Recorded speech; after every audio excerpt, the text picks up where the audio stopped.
Assalamu alaikum. So I had the intentions of going live and just to start breathing, to invite us to breathe together, to be together, in the knowing that this virtual space is a real space. It's a real portal through which we're able to connect, in which we are connecting. And it's up to us to decide how we want to connect, how we intend to connect, to what extent,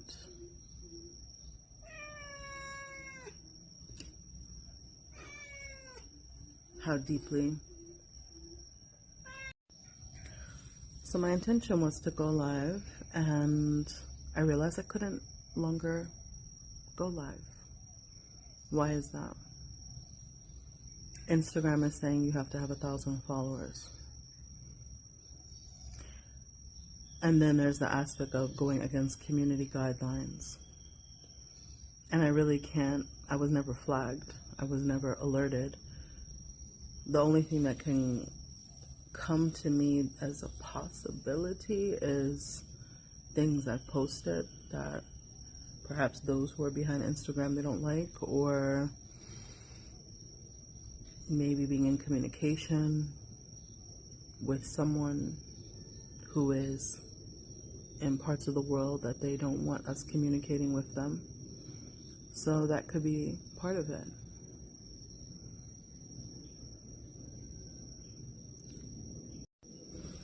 Speaking from the present moment, the phone that I was using that started having some issues is working again. Still needs to be looked at and fixed. But I wanted to mention something interesting, how action and movement can bring in divine elevation even when it seems that that action or movement is not related. This phone, perhaps from the elements, because it rained as it has never rained in Bali before some nights ago, and I was not the only one whose device was affected. And it was strange because it didn't get directly wet, but somehow the moisture in the air may have permeated the phone. And so I did a few things, including putting it under a fan for an extended period of time.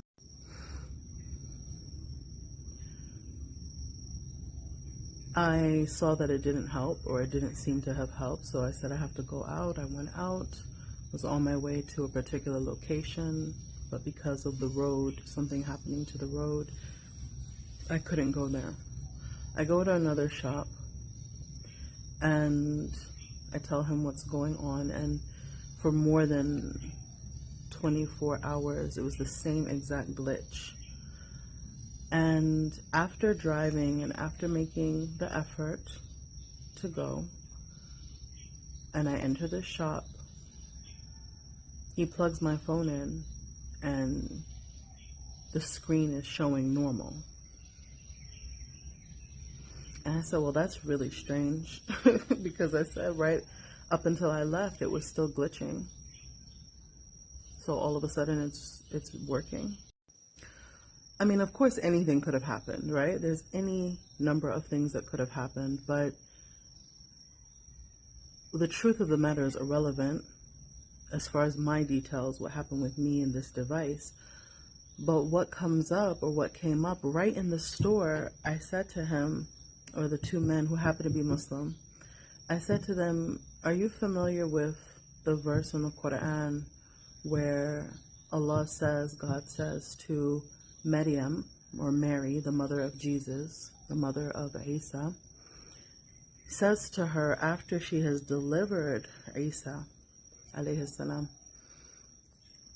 she's leaning against this palm trunk, the trunk of a palm tree, and Allah says to her, or it said to her, Huzzi ilayk, to basically shake the date palm tree. Now, if you know anything about date palm trees, then you know that you can't really shake it. Like, it's extremely strong, and the way that it's rooted, it's not just going to shake with ease. It may not shake at all, may not move at all. And now we have a woman who, very young, who also just delivered a baby, and she's being told to shake the trunk of the tree so that fresh, ripe dates would fall upon her.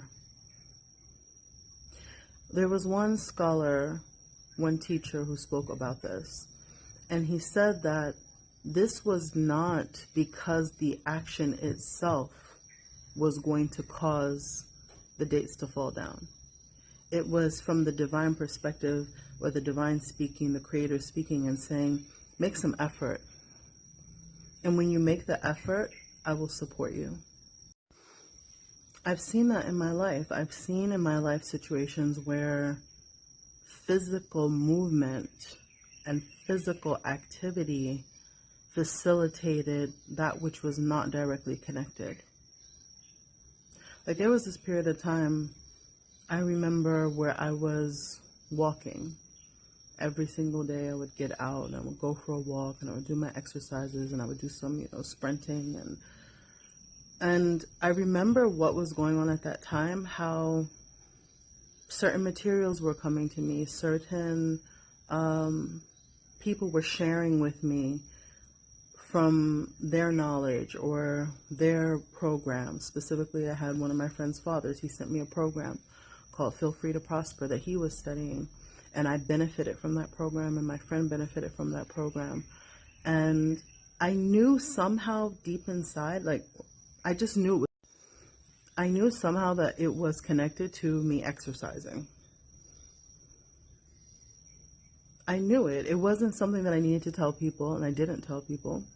I don't even know if I ever shared this in that particular aspect.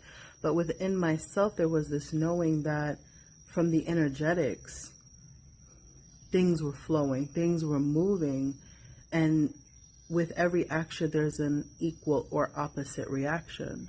And so it's almost like when you make the effort to go and to meet something,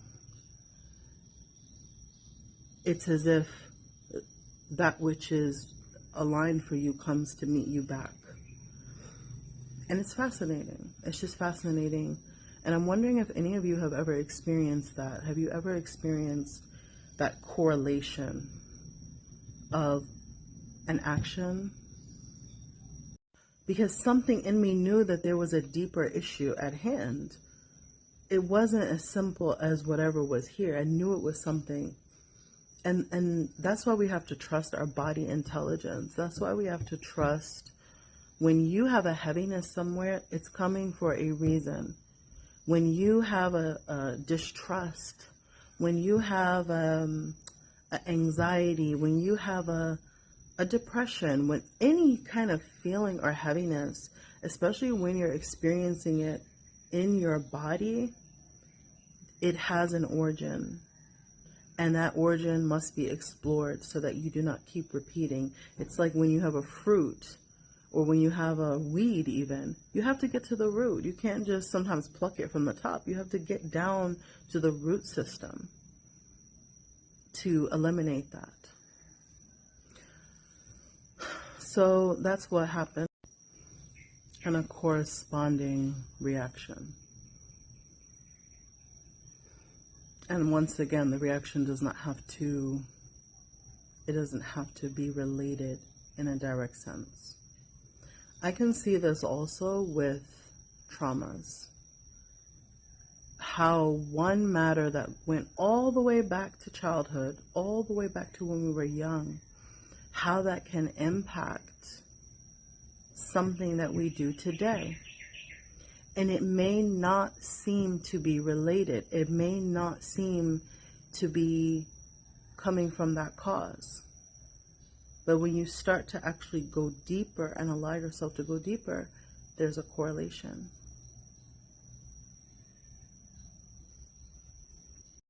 I experienced this when I was having a move.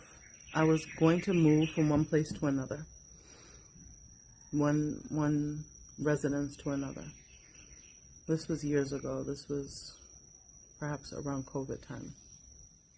And I was feeling this level of anxiety inside of myself that it didn't make sense. Like, it wasn't correlating. I'm like, why am I feeling this? Like, why is this so heavy? And there was a man named Angel Gomez who years ago, I met him online actually. He had done 100 days, I think, on fruit or raw or in juice or something like that. I met Dan McDonald and I was impressed. And so we were communicating, and then over time he was getting into trading and teaching people Forex. And I was intrigued, I was interested. I was doing my little practice on Trader's Way, getting my pips. I never became a Forex trader, but Angel, he has such an ability to just focus and go so deep into a world. And I think it's at a level that not everyone has. There were clients of his that he was noticing they were getting so blocked in learning trading that he said, you know what, I don't want to teach any of you. I don't want your money. I don't want anything until you can work on your limiting beliefs, until you can get to the root of the issue. Like, there's a root as to why you're blocked in learning trading. So he gave out these audios that he made for everyone in the group. And now years later, I remember, I said, oh, there was one for anxiety. I felt something was off, and I found the recordings. I don't even know where they are now, but I found the recordings, and I lay there and I listened. And one of the recordings said that when you find yourself in a situation where you are feeling anxious, where you are feeling anxiety, and you want to get to the root of it and eliminate it, what do? You center yourself, you can lay down, you can sit up, however, but you're relaxed. And you go into the place where that feeling and that tightness is. And as you're doing that, as you go into that place, you ask your body, when did you feel like this before? When did you feel like? And interestingly, the body will send messages to you. The body will send messages to you. It will tell you, it will let you know. And it may come in different ways, but sometimes it might come as a memory, it might come as a flash, it might come as an image. And I won't go into my whole story, but at least not this time, because I think it's a story worth telling and worth hearing. But to keep it concise, there was an entire unfolding that took place after a series of going into myself, asking those questions, breathing, and a release took place that was stemming from something that happened before I was even born. Of that, I'm sure. Something experienced within my family. And if I told you the two matters, the housing situation, moving, and then the other, it's not connected. Like, there's no way you would understand that to be connected. I don't even understand why it's exactly connected, but it was. And when I was able to identify and release it, the release was, I had to voice, I had to vocalize. I've had it happen. I don't know if it was that one, but there was a different one where literally my entire body was shaking. I couldn't stop my body from shaking because some trauma and some memory was being released from my body. And when I say I felt so much lighter after, I felt so much lighter after. Now, sometimes you may have to do this more than one time, but I truly know the issues reside in the tissues. And even better, the issues lie in the tissues.